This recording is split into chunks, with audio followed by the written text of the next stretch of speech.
It's a great question. So I guess the first step is falling in love. So I was going to become a monk, and then I met my wife, and then can't become a monk anymore. But I had spent 7 years studying yoga and meditation, so now what do I do with that? So I ended up going to medical school, but what I really found was that everything that I had learned about being a monk is something that could actually really help people understand their minds, help people understand their desires. But what I really found was that the existing structures were not designed to teach people about themselves. And so I started a company because I felt like we needed to change the way that we looked at mental health. I think the biggest threats that young people face is developing habits without their knowledge. So if you're a young person, you start to use technology, the technology is going to engage you a lot. And before you realize it, you'll be hooked on something. The challenge is that getting rid of an addiction is way harder than starting an addiction. And so unless we're careful, we'll start to slip into problems with technology before we even realize it.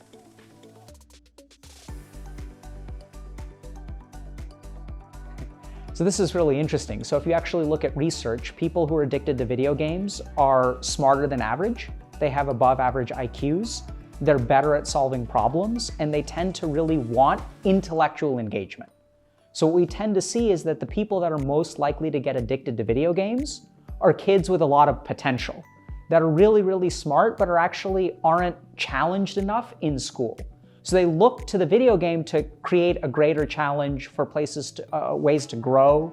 And that's really what we look at. It's kind of surprising, actually. I think about video game addiction as being a problem when it causes problems. So when it starts to impact your school, when it starts to impact your job, when it starts to impact your relationship, if you're physically unhealthy and not able to sleep and eating junk food all the time, or if you're mentally unhealthy, if you're feeling a lot of anxiety and have trouble kind of getting out of bed, have trouble leaving the house, that's when it's really become a problem.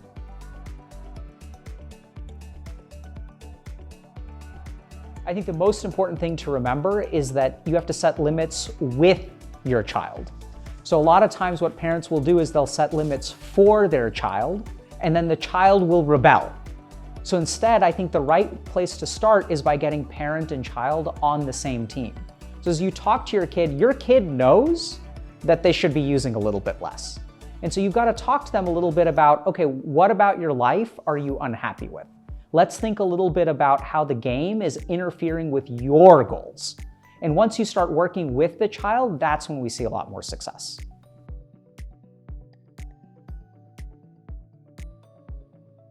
I think the impact has been pretty big. I mean, that's the reason that we're here today. When I started out streaming on Twitch, I wasn't expecting really any viewers, but we were the fastest growing stream on Twitch. And I think what we discovered is that people in the gaming community need mental health support. But the mental health support they were getting was at an office with someone who was 60 years old. They needed someone who would come to them. And that's what we really try to do. Someone who really understands the problems that they face and recognizes that it's not really their fault, and sort of supporting them and helping them build the lives that they want.